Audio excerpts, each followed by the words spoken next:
Pablo se encuentra en Antioquía de Pisidia. El encargado de la sinagoga pregunta si alguien quiere decir algo y Pablo se levanta y haciendo señal con la mano comienza a predicar. Hombres de Israel y los que temen a Dios, recuerda, están en una sinagoga. Escuchen, el Dios de este pueblo de Israel escogió a nuestros padres y engrandeció al pueblo durante su estancia en la tierra de Egipto y con brazo fuerte los sacó de ella. Entonces, el pueblo de Israel estaba bajo un capataz.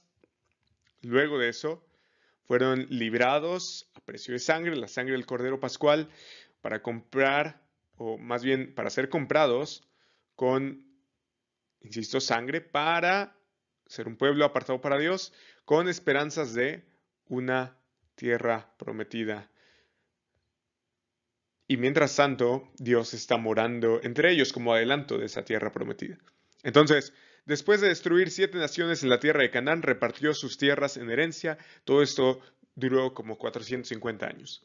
Entonces, después de esto, Dios les dio jueces hasta el profeta Samuel. Jueces que iban librando uno tras otro al pueblo de Israel, mientras ellos se dirigían precisamente hacia la tierra prometida. Entonces ellos pidieron un rey, ya estando en la tierra prometida. Y Dios les dio a Saúl, hijo de Cis, varón de la tribu de Benjamín durante 40 años. Y si recuerdas, lo que pasa es que ellos piden, no Dios les da, sino que piden un rey. Ellos dicen, queremos ser como las demás naciones. Cuando su rey era Dios, ellos dijeron, no, queremos como las demás naciones que tienen a sus monarcas. Y entonces Dios les dice, no saben lo que piden, el rey los va a pisotear, va a abusar de ustedes. Ellos dicen, no, nosotros queremos un rey. Y Dios les dio a Saúl. Cuando lo quitó, a causa de su pecado, les levantó por rey a David, el cual Dios también testificó, he hallado a David, hijo de Isaí, un hombre conforme a mi corazón que hará toda mi voluntad. De la descendencia de este, conforme a la promesa, ¿a cuál promesa? Bueno, en 2 de Samuel, capítulo 7, hay una promesa que Dios le hace a David.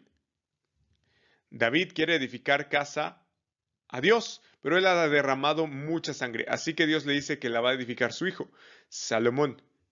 Pero también le dice que después de este va a venir un rey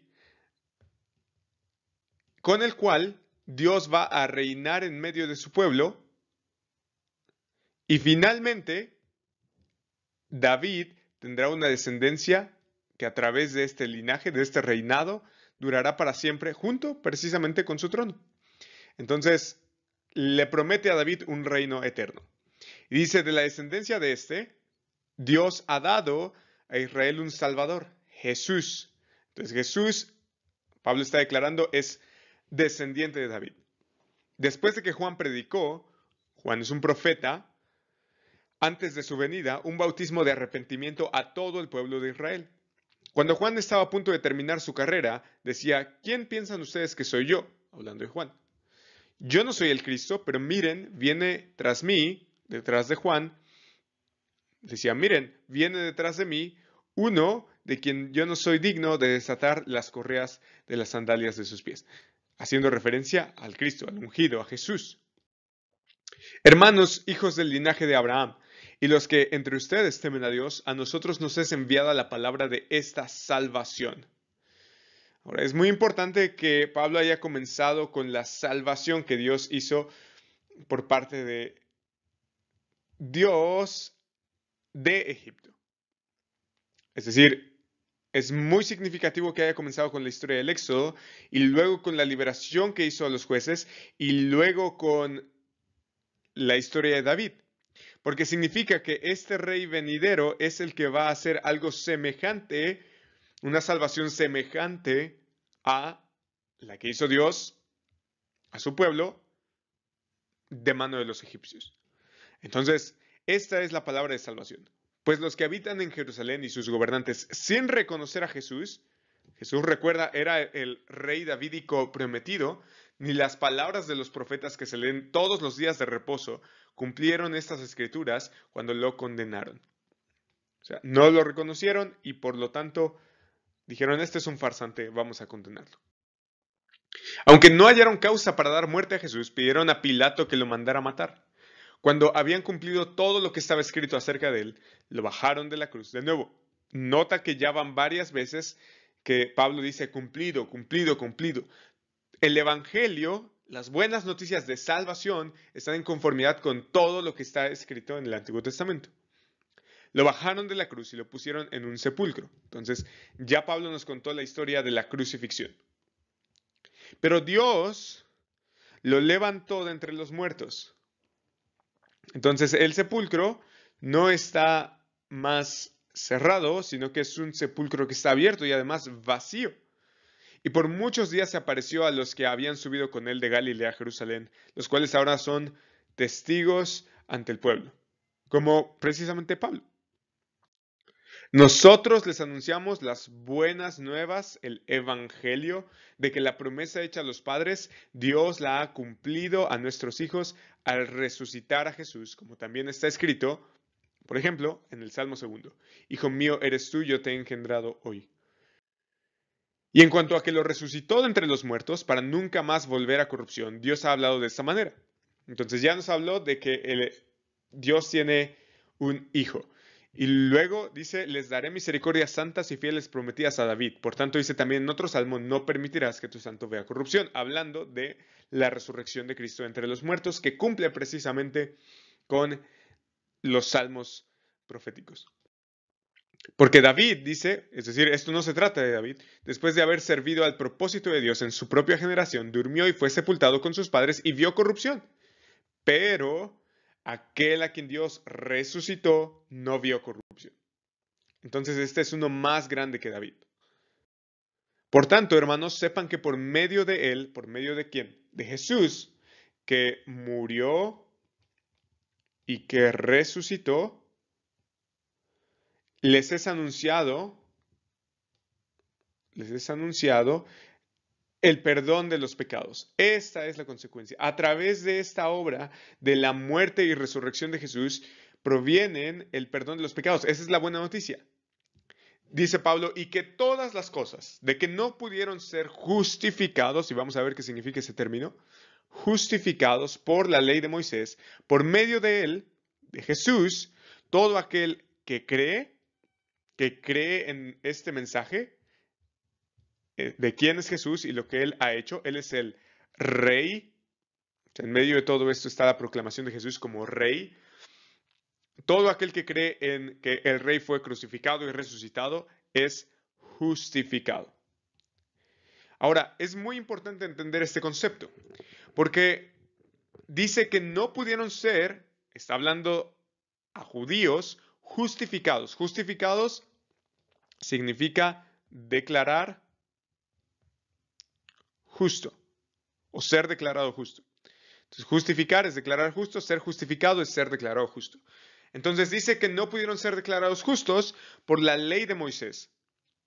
Oye, pero ¿acaso no cumpliendo la ley de Moisés, Dios en el día final iba a decir, sí, efectivamente, tú eres justo, tú la cumpliste? Pablo dice, no, no se puede.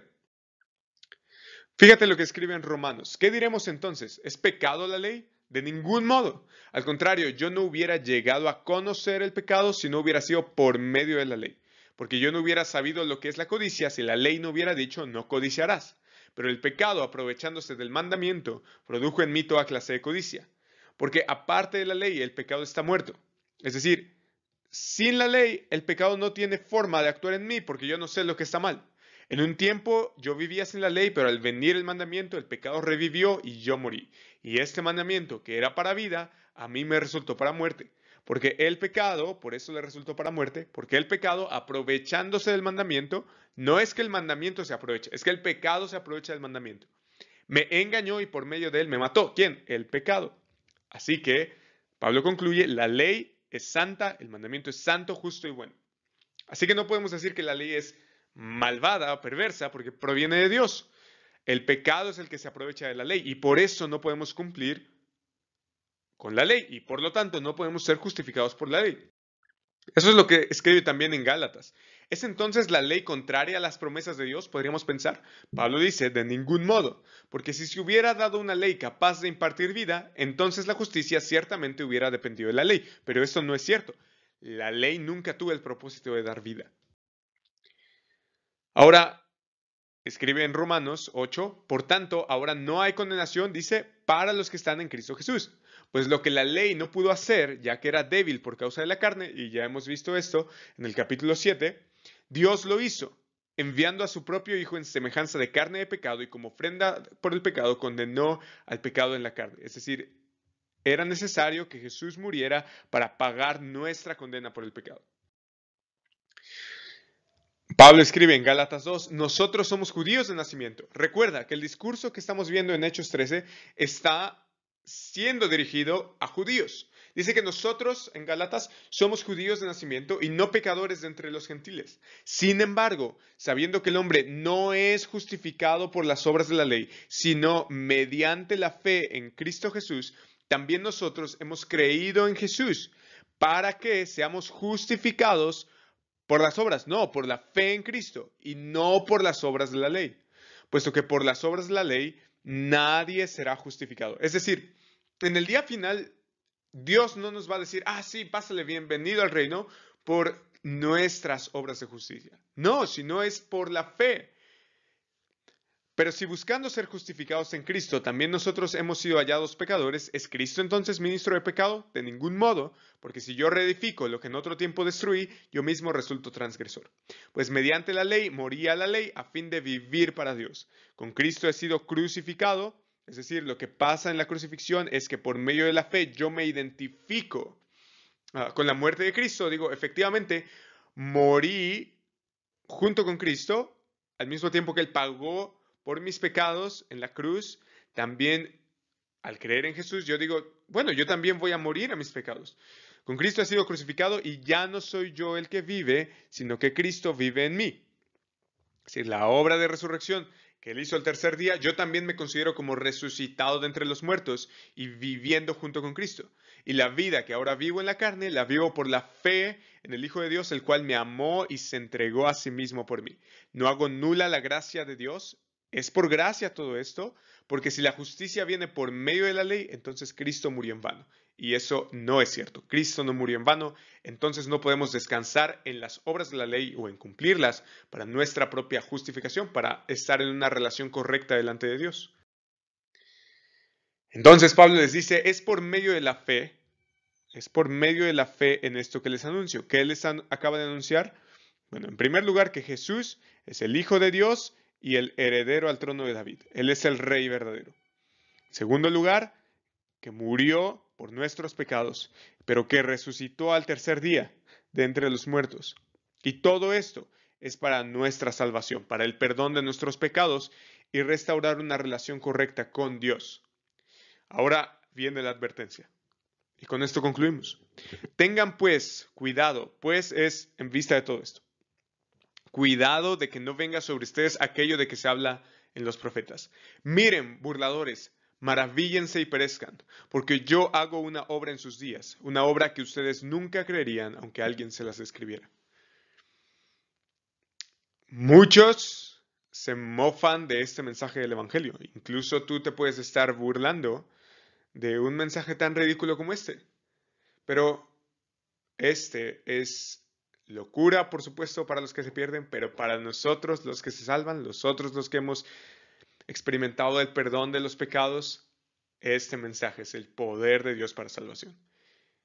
Y puede salvarte a ti, perdonarte tus pecados y ponerte en una relación correcta delante de Dios, no importa lo que hayas hecho, porque no se trata de lo que haces, es lo que Dios ya hizo a través de Cristo y se trata de tu fe. Cree en Jesús. Solo así puedes obtener el perdón de los pecados, justificación y vida eterna. Hoy es el día de salvación.